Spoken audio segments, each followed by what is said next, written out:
கர்த்தரும் மீட்பெருமாகிய இயேசு கிறிஸ்து நாமத்தினாலே வேதபாட வகுப்பிலே வாழ்த்தி வரவேற்கிறேன். இயேசு கிறிஸ்து இடைவேளையிலே மிக நெருக்கமான சிறிய சீடர்கள் குழுவிற்கும் அவர் போதித்தார். அன்றைக்கு பழைய ஏற்பாட்டிலே தேவன் தம்முடைய மகிமையை வெளிப்படுத்தின போது அங்கு மோசே மட்டும் இருந்தார். புதிய ஏற்பாட்டிலே இயேசு கிறிஸ்து மறுரூபமலையிலே தன்னுடைய மகிமை வெளிப்படுத்தின போது 3 நபர்கள் இருந்தார். இன்றைக்கு மகிமையின் தேவன் என்ற தலைப்பிலே நாம் சிந்திக்க இருக்கிற இந்த வேத பாடத்திற்காக கர்த்தரை துதிக்கிறேன். இது ஒரு அற்புதமான தேவனுடைய தற்ஸ்வரூபத்தை, அவருடைய சாயலை விளக்குகிற அருமையான ஒரு வேத பாடம். இதில் வந்திருக்க அருமையான சகோதர சகோதரர்கள் ஆசீர்வதிக்கப்பட்டவர்கள்.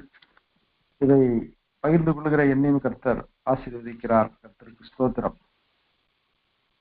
மோசே ஆசரிப்பு கூடாரத்தில் பிரவேசிக்கையில் மேகஸ்தம்பம் இறங்கி கூடார வாசலில் நின்றது.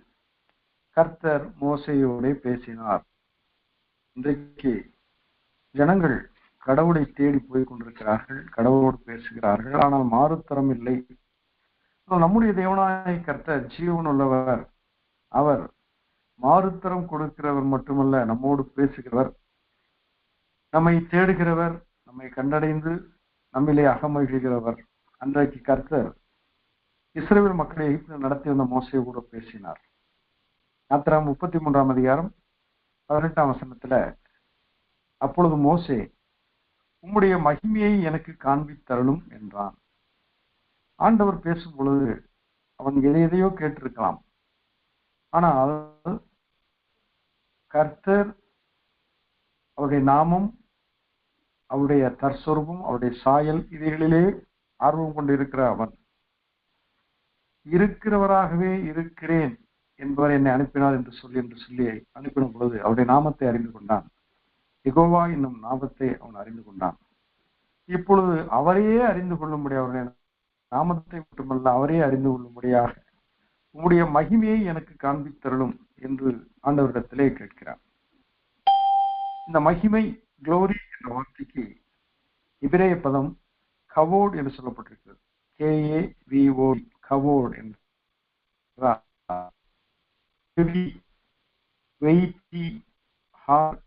இம்பார்ட்டன்ட் என்றெல்லாம் சொல்லப்பட்டிருக்கிறது. இது ஒரு கருத்திற்குரிய மதிப்பிற்குரிய மிக முக்கியமான கிரேக்க பதம் குளோர் என்று சொல்றது. GLORE, குளோர். இதற்கு ஸ்பிளண்டர் அல்லது வெயிட்டி பிரசன்ஸ், ஒரு தாங்க முடியாத ஒரு தேவ சமூகம், நம்மை அழுத்தி கீழே தள்ளி விடுகிற ஒரு பாரமான, சுமையான, அதே வேளையிலே சுகமான தேவ சமூகம் என்று பொருள் கொள்ளலாம். காவோட் என்ற இந்த எபிரேய பதத்திற்கும் குளோர் என்ற கிரேக்க பதத்திற்கும் கனம் மிகுந்த, வாரமான, சுமையான, சுகமான ஒரு சுமை என்று சொல்லி பொருள் கொள்ளலாம். யாத்திராகமம் 33:21 பின்னும் கர்த்தர் மோசே இடத்துல சொல்கிறார், இதோ என் அண்டையில் ஒரு இடம் உண்டு, நீ அங்கே கன்மலையில் நில்லு. என் மகிமை கடந்து போகும்போது நான் உன்னை அந்த கன்மலை மேல் வெடிப்பிலே வைத்து நான் கடந்து போக மட்டும் என் கரத்தினால் உன்னை மூடுவேன் என்கிறார். பின்பு என் கரத்தை எடுப்பேன், அப்பொழுது என் பின் பக்கத்தை காண்பாய், என் முகமோ காணப்படாது என்றார். அதே போல ஆண்டவர் தம்முடைய மகிமையை வெளிப்படுத்தின போது மோசேயுடைய முகம் பிரகாசித்து இருப்பதை அவனே அறியாதிருந்தான். ஆனால் ஜனங்கள் அவனை கண்ட பொழுது அவனுடைய முகம் பிரகாசமாய் இருந்தது. காரணம், அவன் மகிமையை கண்டபடினாலே. அவனை சுற்றிலும் மிகப்பெரிய ஒரு பிரகாசம் காணப்பட்ட பொழுது ஜனங்கள் அவனை பார்க்க கூடாது இருந்தபடி அவன் முக்காடை போட்டுக் கொண்டான் என்று பார்க்கிறோம். கர்த்தருடைய காண்பதற்கு, கர்த்தருடைய இந்த வேதத்தை நாம் இன்றைக்கு அறியும்படியாக இருக்கிறோம். 24 7 முதல் 10 வருஷங்களிலே தாவீது ராஜா தேவனாகிய கர்த்தரை அவர் எவ்விதமாய் காண்கிறார் என்று பார்ப்போம். சங்கீதம் 24 7 முதல் 10 வசனங்கள். வாசல்களே உங்கள் தலைகளை உயர்த்துங்கள், அநாதி கதவுகளே உயர்த்துங்கள், மகிமை ராஜா பிரவேசித்தார். ஒரு வல்லமையும் பராக்கிரமும் உள்ள கர்த்தர், அவர் யுத்தத்தில் பராக்கிரமம் உள்ள கர்த்தராமே. வாசல்களை உயர்த்துங்கள், அநாதி கதவுகளை உயருங்கள், மகிமையின் ராஜா உட்பிரவேசித்தார். யார் இந்த மகிமையின் ராஜா? அவர் சேனைகளின் ஆனவர், அவரே மகிமையின் ராஜா என்று சொல்லி வார்த்தைக்கு வார்த்தை ராஜா என்ற பதத்திற்கு முன்பாக மகிமையின் ராஜா என்று சொல்லி தாவீது வெளிப்படுத்துகிறார். தாவீதை தீர்க்கதரிசி என்று தாவீதை அவர் தன்னுடைய குமாரன் என்று இருக்கிறார். இயேசு கிறிஸ்துவை தாவீதின் குமாரன் என்று அழைப்பதற்கு அவர் விரும்புகிறார். என் இருதயத்துக்கு ஏற்ற தாசன் என்று சொல்கிறார். காரணம், எப்படி மோசே தேவனுடைய மகிமையை கண்டு தேவனை சார்ந்து தேவனை மகிமைப்படுத்தி வாழ்ந்தாரோ அதே போல தாவீதும் கர்த்தரை அண்டிக் கொண்டு அவர் ராஜாவா இருந்தாலும் தனக்கு மேல் ராஜா இருக்கிறார் என்று அறிந்து அந்த ராஜா மகிமையின் ராஜா என்பதை அவர் அக்னாலேஜ் பண்ணுவதை நாம் இங்கு பார்க்கிறோம். இவ்விதமாக தாவீது காரியங்களை விதமாக இருக்கிறார். ஏசாயாவின் என்ன சொல்கிறார்? உசியா ராஜா மரணமடைந்த போது சிங்காசனத்தை தேவன் வீட்டில் இருக்க கண்டு அவருடைய வஸ்திரத்தொங்களால் தேவாலயம் நிறைந்தது.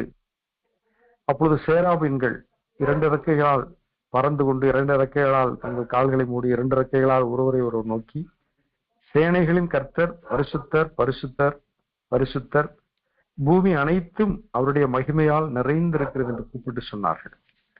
இன்றைக்கு பூமி மகிமையால் நிறைந்திருக்கிறதா என்றால் நாம் என்ன வாசிக்கணும்? ஆதியாகமம் 1 அதிகாரம் 1 வசனத்திலே ஆதியிலே தேவன் வானத்தையும் பூமியையும் சிருஷ்டித்தார். சங்கீதம் 19 சொல்லிருக்கிறது, வானங்கள் அவருடைய மகிமையை வெளிப்படுத்துகிறது.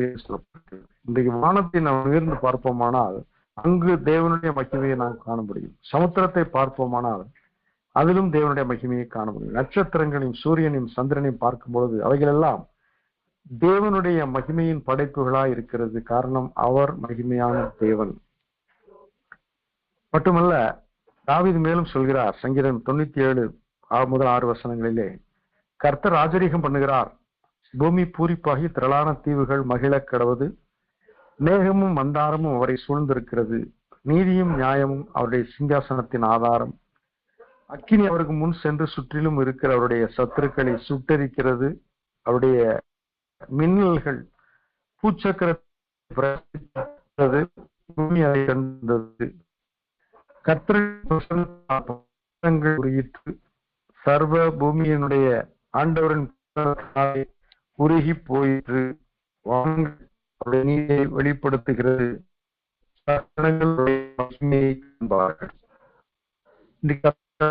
கொடுக்கப்பட்டிருக்கிறது அவருடைய மகிமையை காண்கிற ஸ்லாக்கியம். ஆனால் அவர் படைத்த அந்த பூமியானது கர்த்தருடைய மகிமையா இருக்கிறது, மகிமையை வெளிப்படுத்துகிறது. பூமியை அவர் அந்தரத்திலே தொங்க வைத்திருக்கிறார். நட்சத்திரங்கள் அவைகள் வானத்திலே மின்னிக் கொண்டிருக்கின்றன. ஒவ்வொரு நட்சத்திரம் பெயர் வைத்திருக்கிறார். இரவில் அவைகளை பார்க்கும் பொழுது எவ்வளவு மகிமையா இருக்கிறது. ஜனங்கள் சகோதரருடைய மகிமை காண தாவீது அறிக்கையிடுகிறார். எசேக்கியேல் ஒரு தரிசனத்தை காண்கிறார். தீர்க்கதரிசியானவர் அவர் பாபிலோன் தேசத்திலே சிறையிருப்பிலே இருந்த மக்களோடு சிறையிருப்பிற்கு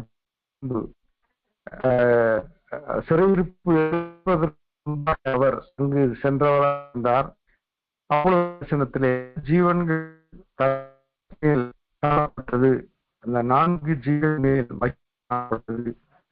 அந்த மகிமை அக்கினிமயமும்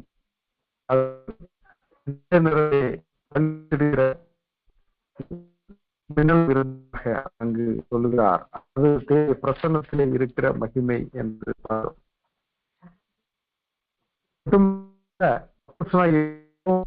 அவர் தேவனை குறித்து சொல்வது முதல்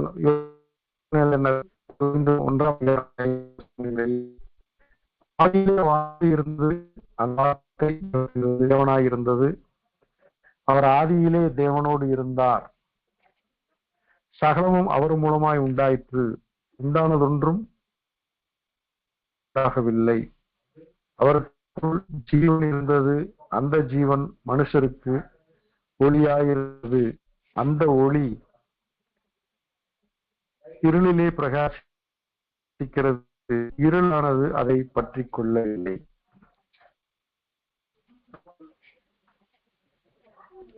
வார்த்தை மாம்சமானது, அந்த வார்த்தை மகிமையான வார்த்தை, அந்த வார்த்தை எந்த மனுஷனையும் பிரகாசிப்பிக்கிற மெய்யான ஒளியாகிய வார்த்தை, இந்த வார்த்தை கிருபையினாலும் சத்தியத்தினாலும் நிறைந்தவராய் நமக்குள்ளே வாசம் பண்ணினார், அவருடைய மகிமையை கண்டோம் என்று சொல்லப்பட்டிருக்கிறது. அப்படி என்றால் அப்போஸ்தலனாகிய யோவான் என்ன சொல்கிறார்? அந்த வார்த்தை மாம்சமாகி கிருபையினாலும் சத்தியத்தினாலும் நிறைந்தவராய் நமக்குள்ளே வாசம் பண்ணினார், அவருடைய மகிமையை கண்டோம், அந்த மகிமை பிதாவின் மகிமைக்கு ஏற்ற மகிமையாய் இருந்தது என்று சொல்லி அப்போஸ்தலனாகிய யோவான் குறிப்பிடுகிறார். மட்டுமல்ல, சங்கீதம் 19:1 நாம் வாசிக்க கேட்டோம், அவருடைய மகிமையை வானங்கள் வெளிப்படுத்துகிறது என்று சொல்லப்பட்டிருக்கிறது.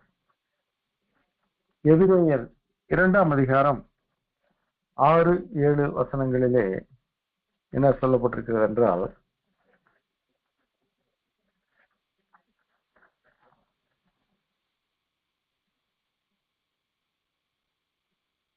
ஒரு இடத்திலே ஒருவன் சாட்சியாக, மனுஷனை நீர் நினைக்கிறதற்கும் மனுஷனுடைய குமாரனை நீர் விசாரிக்கிறதற்கும் அவன் எம்மாத்திரம், அவனை தேவதூதர்களும் சற்று சிறியவனாக்கினீர், மகிமையினாலும் கனத்தினாலும் அவனுக்கு முடிசூட்டி உம்முடைய கரத்தின் கிரியைகளின் மேல் அவனை அதிகாரியாக வைத்து சகலத்தையும் அவனுடைய பாதங்களுக்கு கீழ்ப்படுத்தினீர்.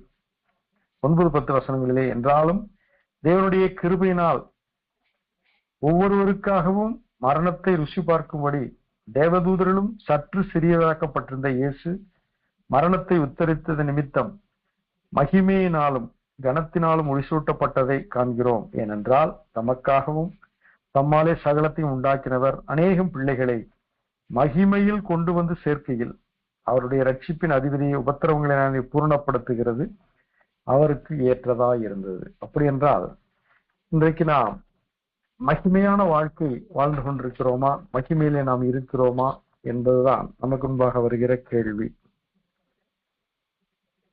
யோவான் 1ஆம் அதிகாரம் 16-17 வசனங்களிலே, அவருடைய பரிபூர்ணத்தினால் நாம் யாவரும் கிருபையின் மேல் கிருபை பெற்றோம், எப்படியெனில் நியாயப்பிரமாணம் மோசையின் மூலமாய் கொடுக்கப்பட்டது, கிருபையும் சத்தியமும் இயேசு கிறிஸ்துவின் மூலமாய் உண்டாயின.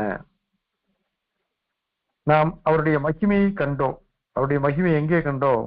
வானத்தில் மட்டுமல்ல, சமுத்திரங்களிலும் இயற்கையிலும் உலகத்திலும் படைப்புகளிலும் மட்டுமல்ல, இயேசுவையே நாம் காணும் பொழுது இருதயத்தில் சுத்தமுள்ள தேவனை தரிசிப்பார் என்றபடி கிறிஸ்துவை தரிசிக்கிற அந்த தரிசனத்திலே அவர் எப்படி இருக்கிறார்? அவர் மகிமை நிறைந்தவராய் இருக்கிறார், பிதாவின் மகிமைக்கு ஒப்பான மகிமை பெற்றவராய் இருக்கிறார் என்று பார்க்கிறோம். இயேசு கிறிஸ்து மகிமையானவர். அவர் தேவனுக்கு சமமாய் இருப்பதை கொள்ளையாடின பொருளாக இராமல் அடிமையின் ரூபம் எடுத்து மனித சாயலானார். காரணம், ஆதாமும் ஏவாளும் மகிமையாய் படைக்கப்பட்டார்கள், தேவனுடைய சாயலாக தேவனுடைய ரூபத்தின்படி படைக்கப்பட்டார்கள். ஆனால் திருதலும் பாவமும் அவர்களை மகிமை இழக்க செய்தது. அவர்கள் ஏதேன் தோட்டத்தை விட்டு அனுப்பப்பட்டார்கள், துரத்தப்பட்டார்கள், மகிமை அற்று போயிற்று. இக்கபோத் என்பார்கள். இக்கபோத் என்றால் மகிமை விலகினது, மகிமை அற்று போயிற்று என்ற பொருள். மகிமையை இழந்த மனுக்குலத்தை மீட்கும்படியாக இயேசு கிறிஸ்து தன்னுடைய மகிமையை அவர் இழந்து துறந்து சாதாரண ஒரு மனித குமாரனாக அவர் இந்த பூமியிலே கன்னி மரியாளிடத்திலே பிறந்தார். அப்பொழுது கன்னி மரியாள், இது எப்படி ஆகும், நான் புருஷனை அறியேனே என்ற பொழுது தேவதூதன் சொல்கிறார், மனுஷனால் கூடாது தேவனாலே கூடும், நீ கர்ப்பவதியாவாய், பரிசுத்த ஆவியானவர் உண்மையில் நிழலிடுவார், நீ கர்ப்பவதியாகி ஒரு குமாரனை பெறுவாய், அவருக்கு இயேசு இம்மானுவேல் என்று பெயரிடுவாயாக என்று சொல்லப்பட்டது. அதன்படி அவள் எலிசபெத்தை பார்க்க சென்ற பொழுது எலிசபெத் அவளை வாழ்த்துகிறாள்.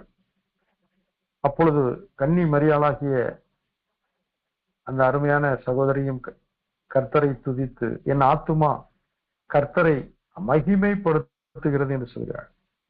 இன்றைக்கு அது அவமானப்படுகிற ஒரு சூழ்நிலையா, மகிமைப்படுகிற சூழ்நிலையா என்றால் அது மகிமைப்படுகிற சூழ்நிலை. காரணம், மண்ணிலிருந்து உருவாக்கப்பட்ட மனிதன் இயேசு கிறிஸ்துவை பெற்றெடுக்கும் அளவிற்கு அந்த கன்னி மரியாளை கர்த்தர் தெரிந்து கொள்வாரானால் அவள் ஒரு மகிமையின் பாத்திரம். இன்றைக்கு நீங்களும் நானும் கூட இயேசு கிறிஸ்து இந்த பூமிக்கு அறிவிக்கும்படியாய், தெரிவிக்கும்படியாய், மற்றவர்கள் இருதயத்தின் வாழ்க்கையிலும் இயேசு பிறப்பிக்கப்படும்படியாய், நான் உங்களை கிறிஸ்துவுக்குள் பெற்றேன் என்று பவுல் சொல்வது போல நாம் அநேகரை ஆத்துமாதாயம் செய்யும் பொழுது நாமும் கூட அந்த மரியாதை போல என் ஆத்துமா கர்த்தரை மகிமைப்படுத்து என்று நாம் கர்த்தரை துதிக்க வேண்டும். மேலும் நாம் பார்ப்போமானால், மரியாள் தன் முதற் பேரான குமாரனை பெற்று சத்திரத்திலே அவர்களுக்கு இடமில்லாதபடியினால் பிள்ளையை துணியில் சுற்றி முன்னணியிலே கிடத்தினாள். அப்பொழுது அந்த நாட்டிலே மேய்ப்பர்கள் வயல்வெளியில் தங்கி ராத்திரியிலே தங்கள் மந்தையை காத்து கொண்டிருந்தார்கள். அவ்வேளையிலே கர்த்தருடைய தூதன் அவரிடத்தில் வந்து நின்றான். கர்த்தருடைய மகிமை அவர்களை சுற்றிலும் பிரகாசித்தது. அவர்கள் மிகவும் பயந்தார்கள். அப்பொழுது என்ன நடக்கிறது?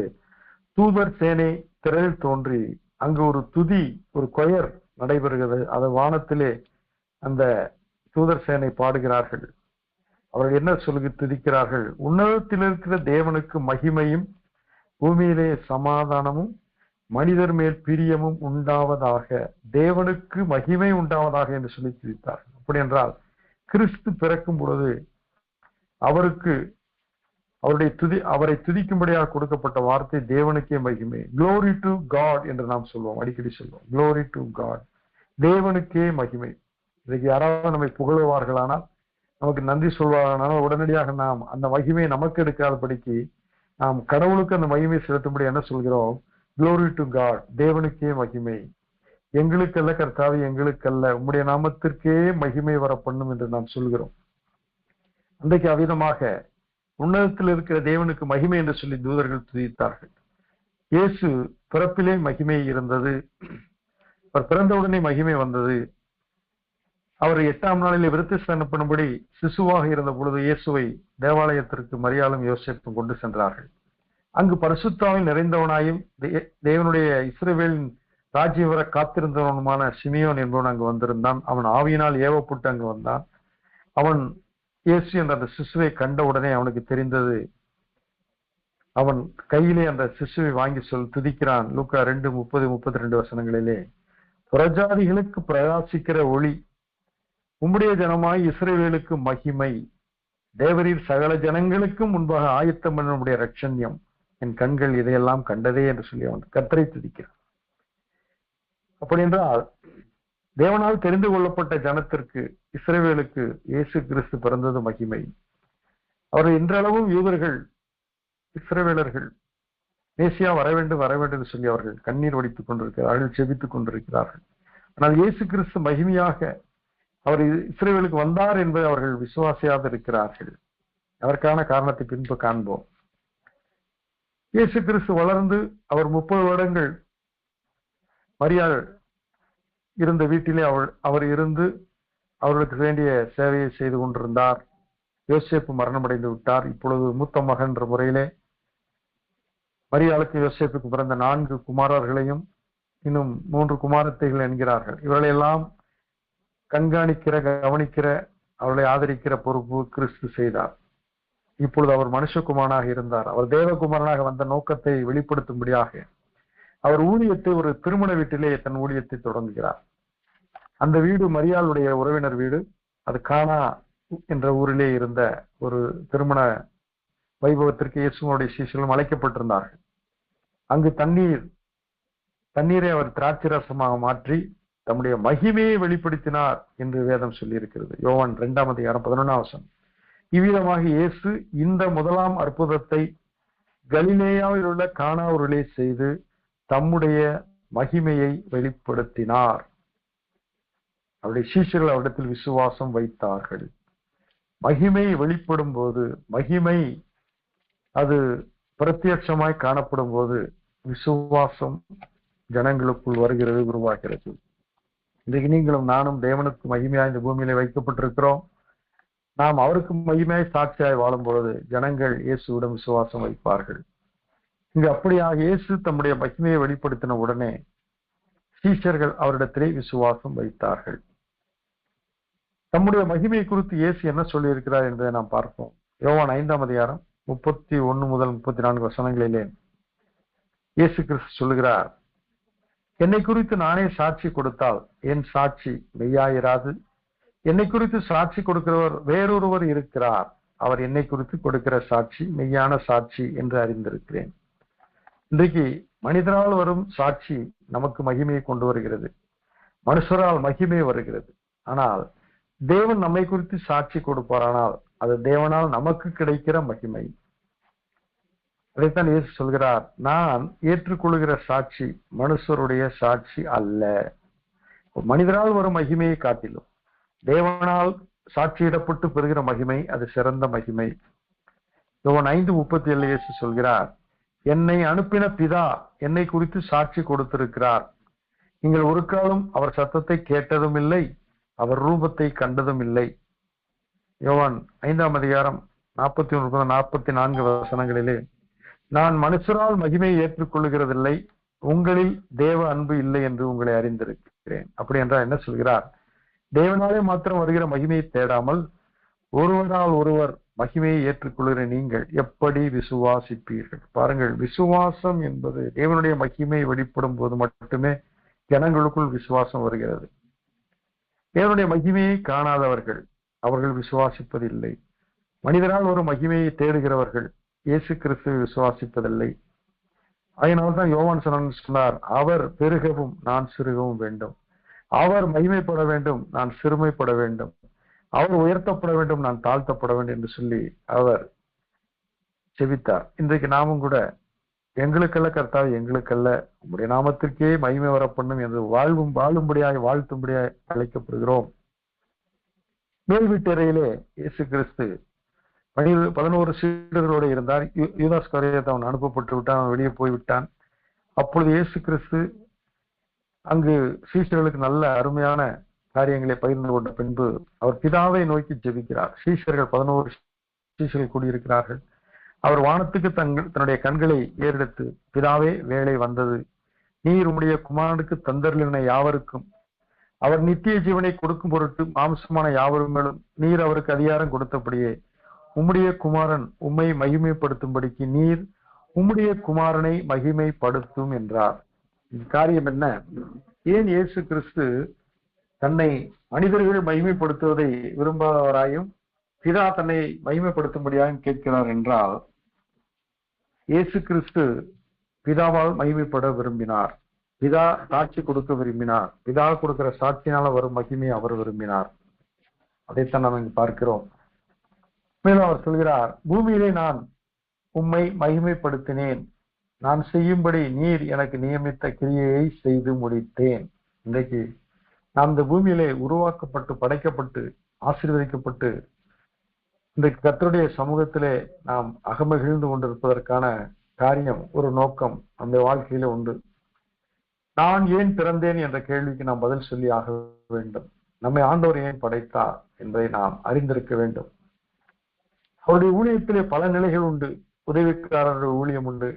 பணத்தினால் அவருக்கு அவருடைய ஊழியத்திலே தாங்கலாம், ஜபத்தினால் தாங்கலாம், நற்செய்தியை அறிவிப்பதனால் ஆண்டவரை மகிமைப்படுத்தலாம். நாம் பல நிலைகளிலே மகிமைப்படுத்த கர்த்தர் நம்மை அழைத்திருக்கிறார். மகிமையின் தேவனை மகிமைப்படுத்த கர்த்தர் நம்மை இந்த பூமியிலே வைத்திருக்கிறார். இந்த ஜனங்களை எனக்கென்று ஏற்படுத்தினேன், இவர்கள் என் துதியை சொல்லி வருவார்கள், ஸ்தோத்திரப்படுகிறவன் என்னை மகிமைப்படுத்துகிறான் என்று கர்த்தர் சொல்கிறார். அப்படி என்றால் நம் வாழ்விலே தேவ மகிமையை மையமாக கொண்டு வாழ வேண்டும்.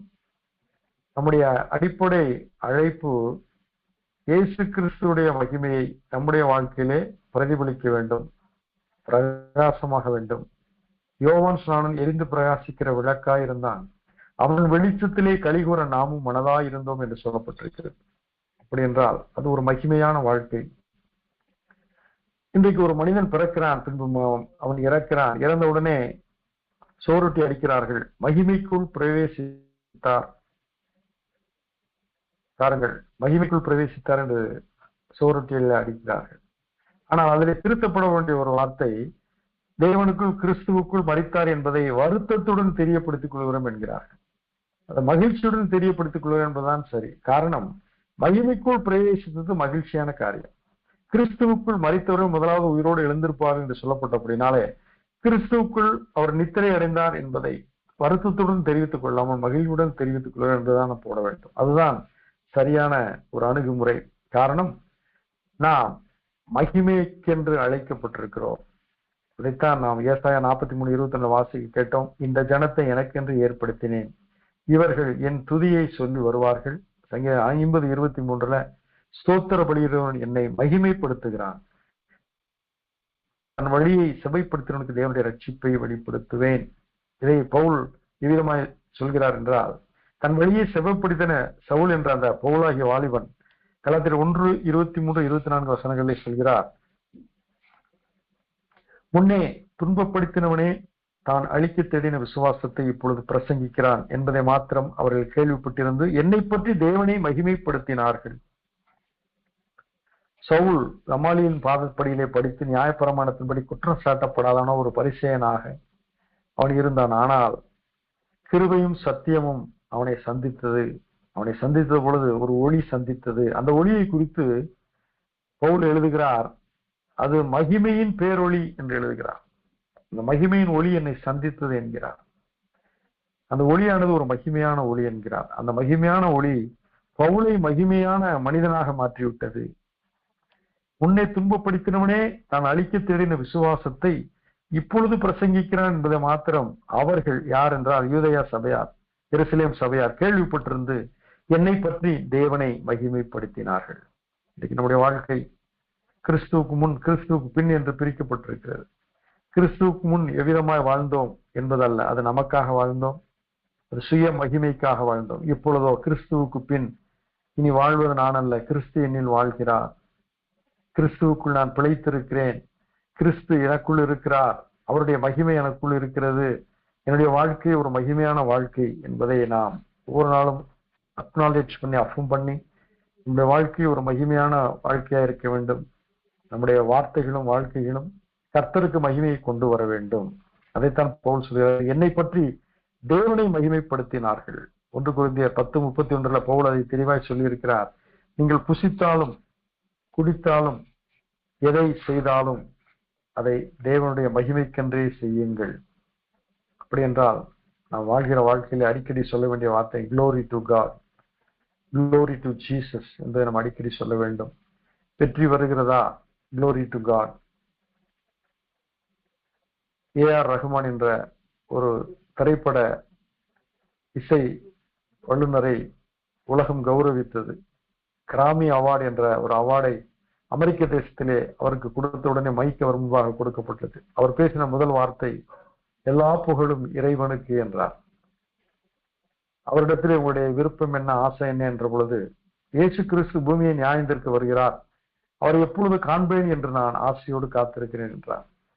ஒவ்வொரு மனிதர்களுக்கும் இயேசு கிறிஸ்துவை குறித்து அவர் மகிமையான தேவன் என்பதை குறித்து அறிவு இருக்கிறது. நமக்கு நம்முடைய ஆண்டவரை குறித்து அவர் எவ்வளவு மகிமையான தேவன், அவர் எவ்வளவு கனத்திற்குரியவர், அவர் எவ்வளவு முக்கியத்துவம் பெற்றவர் என்பதை நம்முடைய வாழ்க்கையிலே நாம் ஒவ்வொரு நாளும் அபியாசிக்க வேண்டும். அதனால்தான் வேதம் என்ன சொல்லி இருக்கிறது, முதலாவது தேவனுடைய ராஜ்யத்தை அவருடைய நீதியும் தேடுங்கள். முதலாவது உன் தேவனாய கர்த்தரிடத்தில் உன் முழு இருதயத்தோடும் முழு ஆத்மாவோடும் முழு மனதோடும் முழு பலத்தோடும் அன்பு கூறுவாயாக. முதலாவது அவரை கனப்படுத்துவதுதான், மகிமைப்படுத்துவதுதான் இன்றைக்கு நாம் கற்றுக்கொள்ள வேண்டிய காரியம். நாம் புசித்தாலும் குடித்தாலும் எதை செய்தாலும் நாம் கர்த்தருடைய மகிமைக்கென்று செய்யும்படியாக அழைக்கப்பட்டிருக்கிறோம். இந்த பூமியிலே நாம் வாழும் பொழுது நமக்கு வாழ்க்கையில பிரச்சனைகள் வரும். யோபுடைய வாழ்க்கையை பார்ப்போமானால், யோபு மிக ராஜ வாழ்க்கை வாழ்ந்தவர். அவர் பிரபுவாக ஒரு ராஜாவாக வாழ்ந்தவர். அவருடைய ஆஸ்திகளும் அந்தஸ்தும் அவருடைய புகழும் அவர் நற்பெயரும் பூமியிலே மிகவும் சொல்லப்பட்டது, மெச்சிக்கொள்ளப்பட்டது. தேவனாகி கர்த்தரே யோபுவை குறித்து சொல்கிறார், அவன் நீதிமான், அவன் உத்தமன், தேவனுக்கு பயந்து பொல்லாப்புக்கு விலகுகிறவன், அவனை போல உத்தமன் ஒருவனும் இந்த பூமியில் இல்லை என்று சொல்லும் அளவுக்கு மிகவும் மகிமையான ஒரு வாழ்க்கையை வாழ்ந்த அந்த யோபுடைய வாழ்க்கையிலே எதிர்மறையான சூழ்நிலைகள் நடந்த பொழுது, எல்லாம் இழந்த பொழுது, தேவன் கர்த்தர் கொடுத்தார், கர்த்தர் எடுத்தார், கர்த்தருடைய நாமத்திற்கு ஸ்தோத்திரம் என்று சொல்லி தேவனை மகிமைப்படுத்தினார். நன்மைகள் வரும்பொழுது, ஆசீர்வாதங்கள் வரும் பொழுது, நாம் விரும்பினதெல்லாம் நடக்கும் பொழுது, நாம் ஜெபிக்கும் பொழுதெல்லாம் பதில் வரும் பொழுது நாம் கர்த்தரை மகிமைப்படுத்துவது எளிது. ஆனால் எதிர்மறையான சூழ்நிலை வரும் பொழுது நாம் கர்த்தரை மகிமைப்படுத்துகிறோமா? இயேசு கிறிஸ்து சிலுவையிலே அவர் தன்னுடைய ரத்தத்தை சிந்தி ஜீவபலியாக தன்னை ஒப்புக் கொடுத்த பொழுது பிதாவிற்கு மகிமை உண்டாயிற்று. பிதாவின் சித்தத்தை அவர் செய்து முடித்தார். அதைத்தான் சொல்கிறார், நான் உம்மை மகிமைப்படுத்தினேன், நான் செய்யும்படி நீர் எனக்கு நியமித்த கிரியை செய்து முடித்தேன். முடிந்தது என்று இயேசு சொன்னார். அது இதுதான், தேவன் நியமித்த காரியத்தை செய்து முடித்தார். இது என்ன காரியம்? ரட்சிப்பு என்பது ஒரு மகிமையான காரியம். பிதாவை வெளிப்படுத்துகிற அந்த காரியம். இயேசு கிறிஸ்து சொன்னார், நானும் பிதாவும் ஒன்றாயிருக்கிறோம், என்னை கண்டவன் பிதாவை கண்டான் என்று சொல்கிறார். அப்படி என்றால் அவர் ரூபத்தை ஒருவரும் கண்டதில்லை, ஆனால் கிறிஸ்துவை வெளிப்படுத்தினார். மகிமையை இயேசு கிறிஸ்து வெளிப்படுத்தினார். அப்படி ஆண்டவர் மகிமையானவர், நாம் மீட்கப்பட்ட நாம் மகிமையானவர்கள், மகிமைக்குரியவர்கள், மகிமையாய் வாழும்படியாய் அழைக்கப்பட்டவர்கள். இயேசு கிறிஸ்துவை தேடி திரளான ஜனங்கள் வந்தார்கள். காரணம், அவர்கள் அப்பம் புசித்து திருப்தியானபடினாலே அவரை தேடி வந்தார்கள். சில நேரங்களில் ஜனங்கள் அவருடைய பிரசங்கத்தை கேட்கும்படி நிறுத்துவார்கள். ஆனால் இங்கு வந்த ஜனங்களோ அவர் அப்பத்தை 7 கோடி நிறையாக எடுத்தார்கள், 12 கோடி நிறைய எடுத்தார் என்று பார்க்கிறோம்.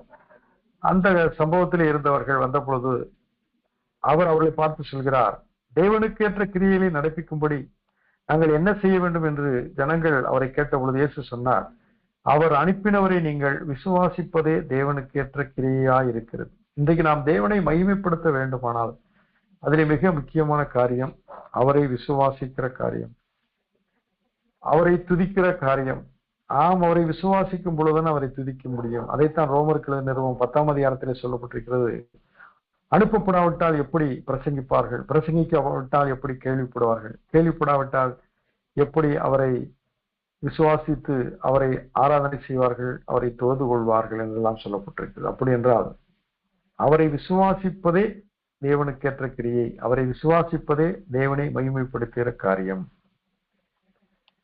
லாசரு வியாதிப்பட்டதை கூட ஆண்டவர் என்ன காண்கிறார், இந்த வியாதி மரணத்துக்கு ஏதுவாயிராமல் தேவனுடைய மகிமை விளங்குவதற்கு ஏதுவாய் இருக்கிறது. இன்றைக்கு இந்த பூமியிலே வாழ்ந்து ஓடி முடிக்கிற நம்முடைய ஓட்டமானது தேவனுடைய பார்வையிலே மகிமையான காரியமாய் இருக்கிறது.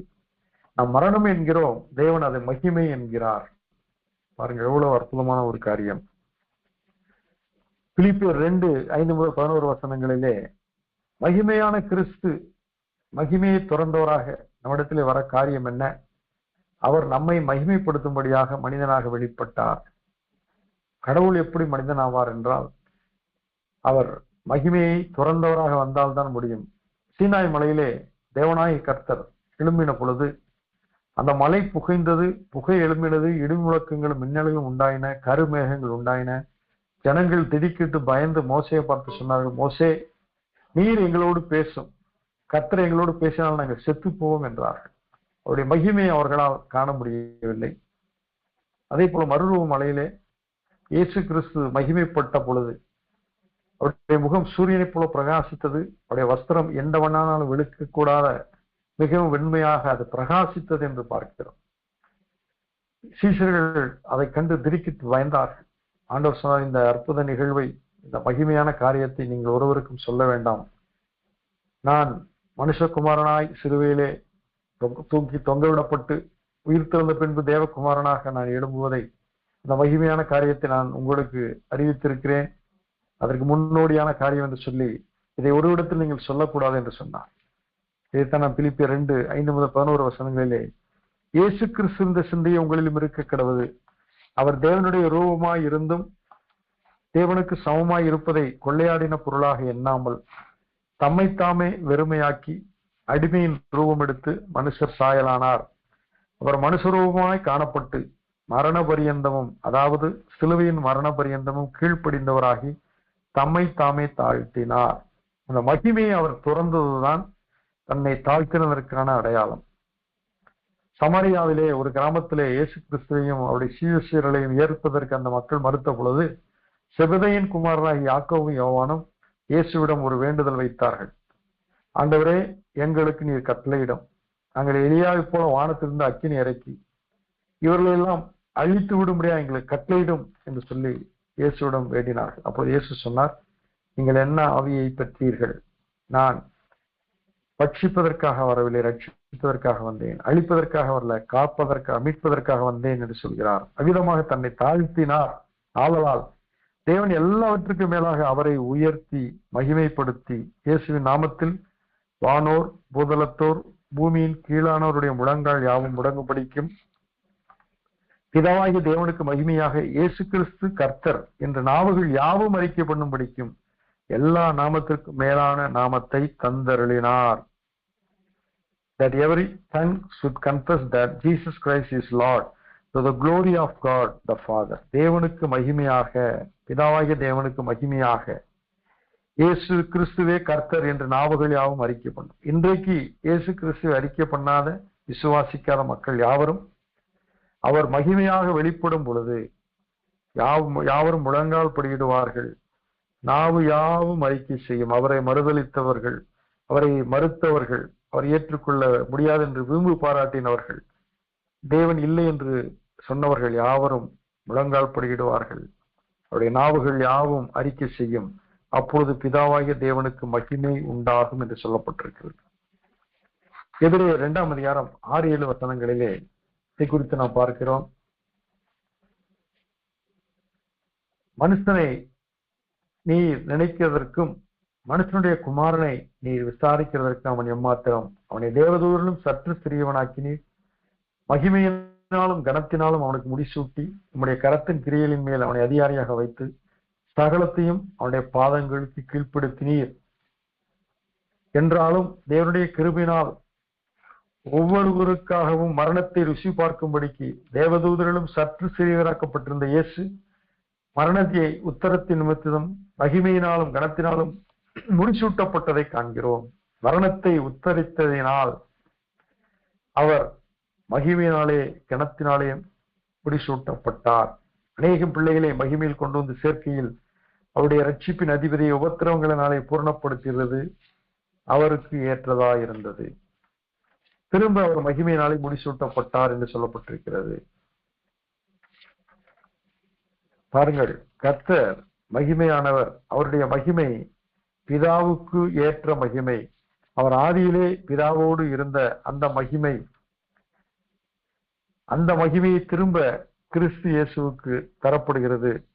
அவர் வரும் பொழுது அந்த மகிமையோடு அவர் வருகிறார். இயேசு கிறிஸ்து திரும்ப அவர் வரும் பொழுது முதல் வருகையிலே அவர் மகிமையை துறந்தவராக வந்தார். 2ஆம் வருகையிலே அவர் மகிமையை சகல மகிமையும் பொருந்தவராக வருகிறார். அதைத்தான் மத்தேயு 16ஆம் அதிகாரம் 27ஆம் வசனம் சொல்லப்பட்டிருக்கிறது. மனுஷகுமாரன் தம்முடைய பிதாவின் மகிமை பொருந்தினவராய் தம்முடைய தூதரோடு கூட வருவார். அப்பொழுது அவனவன் கிரியைக்கு தக்கதாக அவனவனுக்கு பலன் அளிப்பார். தாழ்மையின் ரூபம் எடுத்து அடிமையின் ரூபம் எடுத்து மனித சாயலான அவர் நம்மை ரட்சிக்கும்படி வந்தார். அவர் மகிமை பொருந்தினவராய் வரும்போது அவனவன் கிரியைக்கு தக்கதாக பலன் அளிப்பார். நித்திய ஜீவனுக்கென்றும் நித்திய ஆக்கினைக்கென்றும் ஜனங்களை அவர் பிரித்து அனுப்புவார். அவருடைய மகிமையிலே இன்று வாழ்கிறவர்கள் அவருடைய மகிமையிலே இணைவார்கள். அவருடைய மகிமையை வேண்டாம் என்பவர்கள் நித்திய ஆக்கினைக்கென்று அவர்கள் நியாயம் தீர்க்கப்படுவார்கள். மத்திய 25:37 விதமாய் சொல்லியிருக்கிறது. அன்றியும் மனுஷகுமாரன் தமது மகிமை பொருந்தினவராய், மகிமையை இழந்தவர் இப்பொழுது மகிமை பொருந்தினவராய் வருகிறார். சகல பரிசுத்த தூதரோடும் கூட வரும்போது தமது மகிமையுள்ள சிங்காசனத்தின் மேல் விட்டிருப்பார். அந்த சிங்காசனமே மகிமையாக இருக்கும் என்று பார்க்கிறோம். எவ்வளவு அற்புதமான ஒரு காரியத்தை பாருங்கள். மட்டுமல்ல, ஆண்டவர் இந்த மகிமையான தேவன் நமக்குள்ளே வாசம் பண்ணுவது அதுதான் அந்த மகிமையின் ரகசியம். அதை நான் பார்க்கிறோம் 2 கொரிந்தியர் 6:16 நான் அவர்களுக்குள்ளே வாசம் பண்ணி அவர்களுக்குள்ளே உலாவி அவர்கள் தேவனாய் இருப்பேன், அவர்கள் என் ஜனங்களாய் இருப்பார்கள் என்று தேவன் சொன்னபடி நீங்கள் ஜீவனுள்ள தேவனுடைய ஆலயமாய் இருக்கிறீர்களே. இன்றைக்கு நம்முடைய வாழ்க்கை ஒரு மகிமையான வாழ்க்கை. காரணம், தேவன் வாசம் பண்ணுகிற ஆலயமாக நாம் வைக்கப்பட்டிருக்கிறோம். இதுதான் நம்முடைய ஸ்டேட்டஸ், நம்முடைய அடையாளம். நாம் தேவனுடைய ஆலயமாய் இருக்கிறோம். 1 பேதுரு 1:18-19 உங்கள் முன்னோர்களால் பாரம்பரியமாய் நீங்கள் அனுசரித்து வந்த வீணான நடத்தை நின்று அழிவுள்ள வஸ்துக்களாகிய வெள்ளியினாலும் பொன்னினாலும் மீட்கப்படாமல் குற்றமில்லாத மாசற்ற ஆட்டுக்குட்டியாகி கிறிஸ்துவின் விலையேறப்பட்ட ரத்தத்தினாலே மீட்கப்பட்டீர் என்று அறிந்திருக்கிறீர்களே. பாருங்கள், மாசற்ற கிறிஸ்தியேசுவின் விலையேறப்பட்ட ரத்தத்தினாலே மீட்கப்பட்ட நாம் மகிமையான ஜனங்கள். கொலோசியர் 1:27 புறஜாதிகளுக்குள்ளே விளங்கிய இந்த ரகசியத்தில் உள்ள மகிமையின் ஐஸ்வர்யம், குளோரியஸ் ரிச்சஸ் என்று ஆங்கிலத்திலே சொல்லப்பட்டிருக்கிறது. இந்த மகிமையின் ஐஸ்வர்யம் என்னதென்று தேவன் தம்முடைய பரிசுத்தவான்களுக்கு தெரியப்படுத்த சித்தமானார். இதைத்தான் நாம் இன்றைக்கு அறிந்து கொண்டிருக்கிறோம். மகிமையின் தேவன், மகிமையின் ஜனங்கள், மகிமையான நித்தியம் என்று சொல்லப்பட்டிருக்கிறது. புறஜாதிகளுக்குள்ளே விளங்கிய இந்த ரகசியத்தில் உள்ள மகிமையின் ஐஸ்வர்யம் என்னதென்று தேவன் தம்முடைய பரிசுத்தவான்களுக்கு தெரியப்படுத்த சித்தமானார். கிறிஸ்துவானவர் மகிமையின் நம்பிக்கையாக உங்களுக்குள் இருப்பதே அந்த ரகசியம், ஹோப் ஆஃப் க்ளோரி என்று சொல்லப்பட்டிருக்கிறது. மகிமையின் நம்பிக்கை, ஹோப் ஆஃப் க்ளோரி, நமக்குள் இருப்பது ஒரு மிஸ்ட்ரி, ஒரு ரகசியம் என்று சொல்லப்பட்டிருக்கிறது. அதைத்தான் ஆகையினால்தான் முந்தின ஆலயத்தின் மகிமையை பார்க்கலும் இந்த பிந்தின ஆலயத்தின் மகிமை பெரிதாயிருக்கும் என்று சேனையின் கர்த்தர் சொல்கிறார் என்று ஆகாயம் 2:9 வாசிக்கிறோம். முந்தின ஆலயத்தின் மகிமை என்ன? அது சாலமோன் கட்டின ஆலயம்.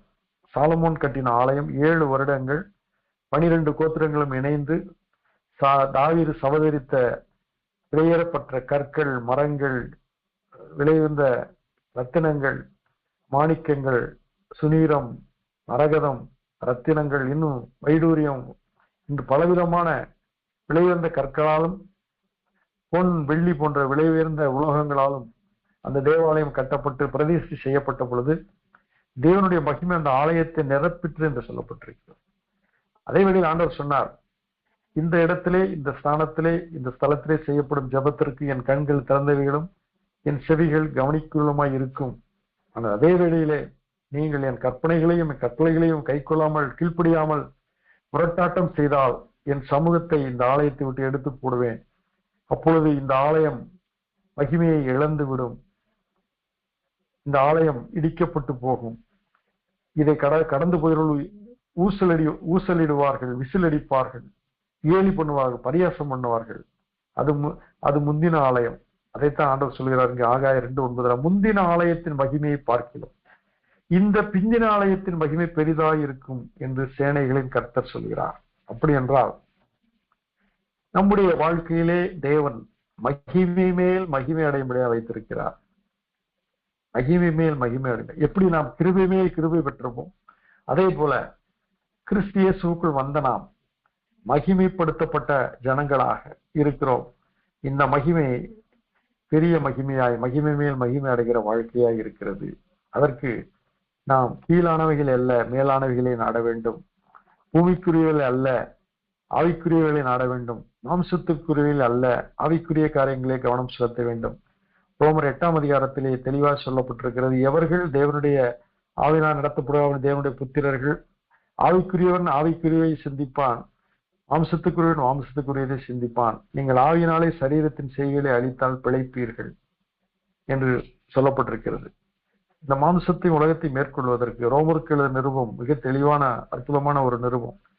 உலகத்தை எப்படி ஜெயிக்க வேண்டும், மாம்சத்தை எப்படி ஜெயிக்க வேண்டும், பரிசுத்த ஆவியானவரால் இவைகளை எப்படி மேற்கொண்டு ஒரு மகிமையான வாழ்க்கையை வாழ முடியும் என்பதை அந்த விசுவாசத்தினாலே எவ்விதமாய் பெற்றுக் கொள்கிறோம். விசுவாசத்தினாலே நீதிமான் பிழைப்பான் என்று மார்ட்டின் லூத்தர் அந்த ரோமர் 1:17 கண்டு அவருடைய வாழ்க்கையை மறுமலர்ச்சி அடைந்து மகிமை அடைந்தது. அதே போல இந்த ரோமருக்கு எழுத நிருபத்தை நாம் முழுமையாக தியானிப்போமானால் நாம் உலகத்தையும் மாம்சத்தையும் பிசாசையும் மேற்கொண்டு நம்முடைய சரீரத்தினாலும் கர்த்தரை மகிமைப்படுத்த முடியும்.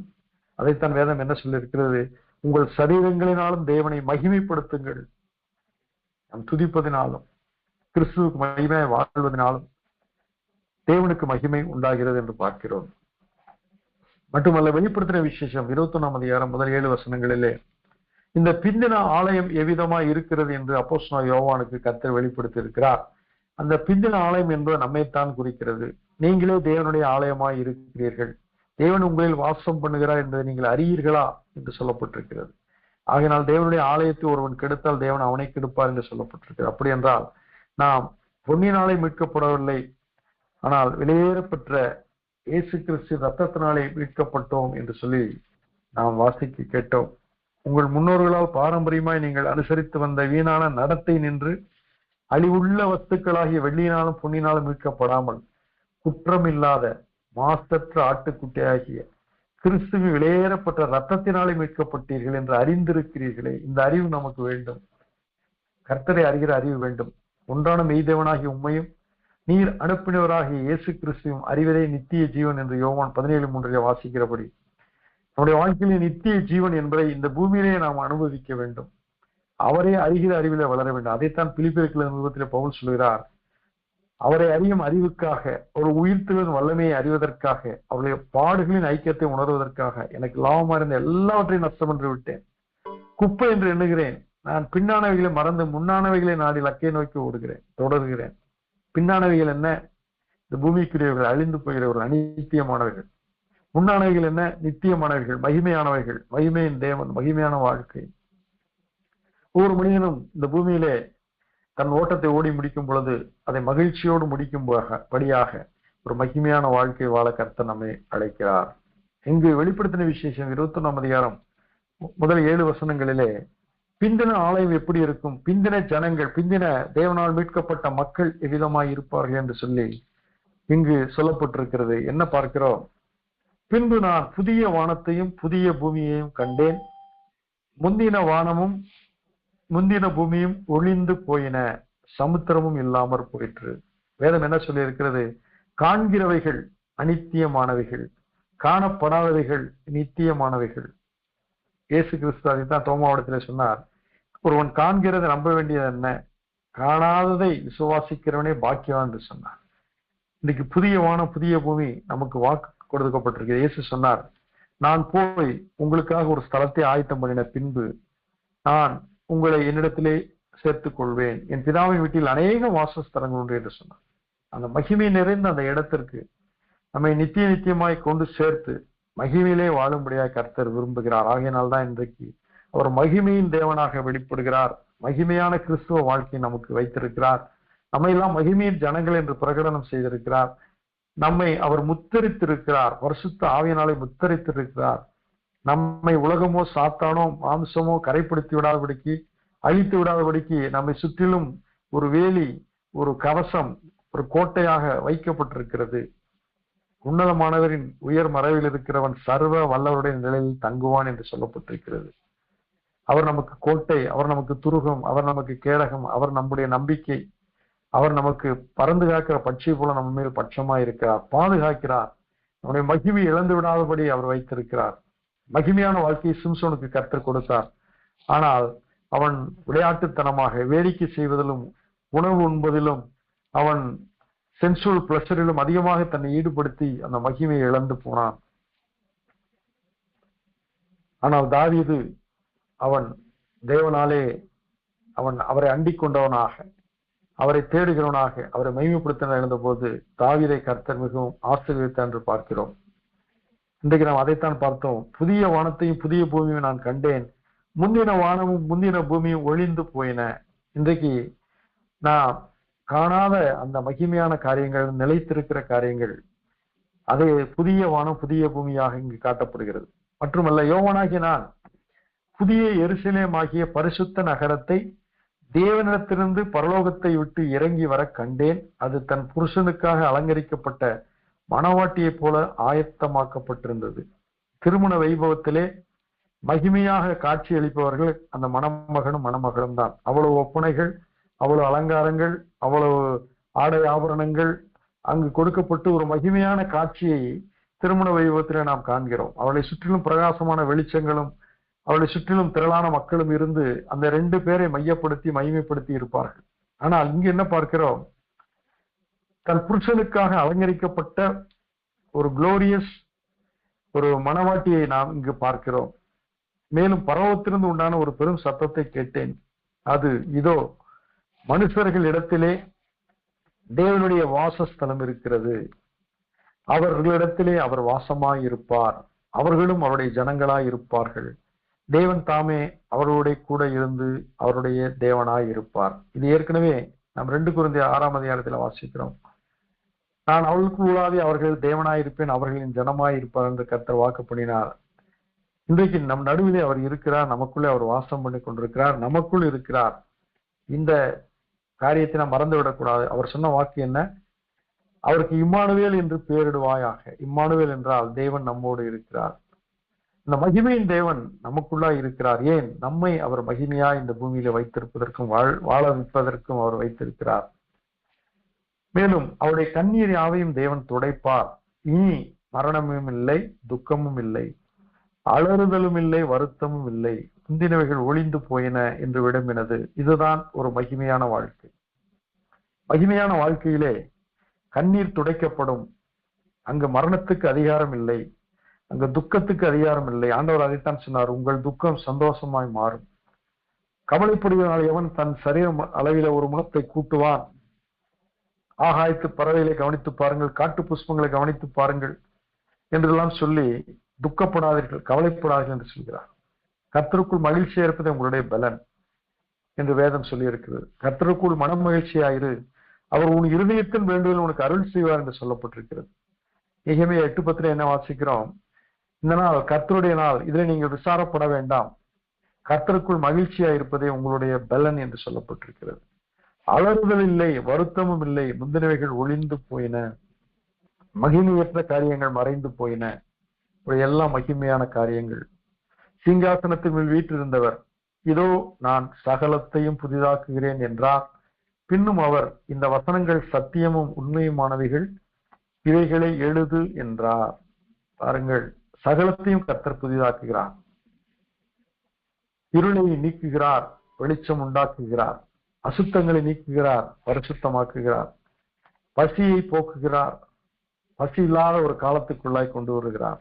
இவையெல்லாம் மகிமையின் காலங்கள். அன்றையும் அவர் என்னை நோக்கி, நான் அல்பாவும் ஒமேகாவும் ஆதியும் அந்தவுமாய் இருக்கிறேன், தாகமாய் இருக்கிறவனுக்கு நான் ஜீவ தண்ணீர் ஊற்றில் இலவசமாய் கொடுப்பேன், ஜெயம் கொள்ளுகிறவன் எல்லாவற்றையும் சுதந்திரித்துக் கொள்ளுவான், நான் அவன் தேவனாய் இருப்பேன், அவன் என் குமாரனாய் இருப்பான். எவ்வளவு அற்புதமான ஒரு வாழ்க்கை! இந்த வாழ்க்கைக்கு கர்த்தர் நம்மை அழைத்திருக்கிறார். நாம் இதை அறிய வேண்டும். நம்முடைய வாழ்க்கை சாதாரணமான வாழ்க்கை அல்ல. நாம் இந்த பூமியிலே பாடுபடுகிற காலங்கள், உபத்திரவத்தினாலே பூரணத்தை அவர் உருவாக்குகிறார். உபத்திரவங்களினாலே நீடிய பொறுமை உண்டாகும் என்று சொல்லப்பட்டிருக்கிறது. ரட்சிப்பின் அதிபதியை உபத்திரவத்தினாலே அவர் பூரணப்படுத்தினார் என்று சொல்லப்பட்டிருக்கிறது. உலகத்திலே உங்களுக்கு உபத்திரவம் உண்டு என்று கர்த்தர் சொல்லியிருக்கிறார். அப்படி என்றால் உபத்திரவப்படுகிற காலத்திலே யோபுவை போல அவருடைய மகிமையை நாம் நினைக்க வேண்டும், மகிமையின் தேவனை நாம் சிந்திக்க வேண்டும். நான் அவரை குறித்து தியானிக்கும் தியானம் இனிதாய் இருக்கும் என்று தாவீது சொன்னான். அதே போல நாம் அவரை குறித்து தியானிக்கும் போது, என்னுடைய தேவன் மகிமையின் தேவன், என்னுடைய தேவன் என்னை மகிமைக்கென்று தெரிந்து கொண்டார். இந்த பூமியிலே நான் படுகிற அல்லல்களையும் துன்பங்களையும் துயரங்களையும் கஷ்டங்களையும் வேதனைகளையும் வியாஜியங்களையும் விசாரங்களையும் எண்ணி எண்ணி நான் சோர்ந்து போய் மகிமை இழந்தவனாய் இராதபடிக்கு, என் முகம் வாடலாய் இராதபடிக்கு, என் முகம் மலர்ச்சியாய் மகிமையாய் இருக்க வேண்டும். நம்ம எங்கு போனாலும் நம்மை சுற்றி ஒரு வெளிச்சம் பிரகாசிக்கும்படியாக நம்முடைய வாழ்க்கையை மகிழ்ச்சி நிறைந்ததாய், சந்தோஷம் நிறைந்ததாய், மற்றவர்களுக்கு சந்தோஷத்தை கொடுக்கக்கூடியதாக இருக்க வேண்டும். இதைத்தான் ஒரு மகிமையான வாழ்க்கை இந்த பூமியில நாம் வாழ முடியும். அதான் பவுல் சொன்னார், நாங்கள் வையப்பட்டு ஆசீர்வதிக்கிறோம், நாங்கள் பாடுபட்டு நாங்கள் பலன் கொடுக்கிறோம் என்று சொல்லி பவுல் சொல்கிறார். அப்படி என்றால் தீமைக்கு தீமை செய்யாமல் தீமைக்கு நன்மை செய்வது ஒரு மகிமையான வாழ்க்கை. சபிக்கிறவனை ஆசீர்வதிப்பது ஒரு மகிமையான வாழ்க்கை. இல்லாதவர்களுக்கு கொடுப்பது ஒரு மகிமையான வாழ்க்கை. எல்லாரையும் நேசிப்பது ஒரு மகிமையான வாழ்க்கை. சத்துருக்களை சிநேகியுங்கள், சபிக்கிறவர்களை ஆசீர்வதியுங்கள், பயக்கிறவர்களுக்கு நன்மை செய்யுங்கள், உங்களை நிந்திக்கிறவர்களாக துன்பப்படுத்துவதற்காக ஜெபம் பண்ணுங்கள் என்றதெல்லாம் ஒரு மகிமையான வாழ்க்கை. இந்த வாழ்க்கை கிறிஸ்துவின் சிந்தையில் இருந்த வாழ்க்கை. அதனால்தான் நாம் பிலிப்பியர் 2:5 வாசித்து கேட்டோம், கிறிஸ்து இயேசு என்ற சிந்தையே உங்களிலும் இருக்க கிடவுது. கிறிஸ்து இயேசு என்ற சிந்தை என்ன? பிதாவே, உங்களுடைய சித்தம் செய்வதே என்னுடைய போஜனமா இருக்கிறது. பிதாவே, நீர் அனுப்பின உங்களுடைய சித்தத்தை நான் செய்து முடித்தேன் என்கிறார். அப்படி என்றால் பவுலை போல நாமும் சொல்ல வேண்டும், நல்ல போராட்டத்தை போராடினேன், ஓட்டத்தை முடித்தேன், இது முதல் எனக்கு ஜீவ கிரீடம், அது மகிமையின் கிரீடம், நித்திய கிரீடம், வாடாத கிரீடம் வைக்கப்பட்டிருக்கிற உறுதியோடு நாம் இந்த பூமியிலே வாழ்ந்து முடிக்க கர்த்தர் நம்மை அழைக்கிறார்.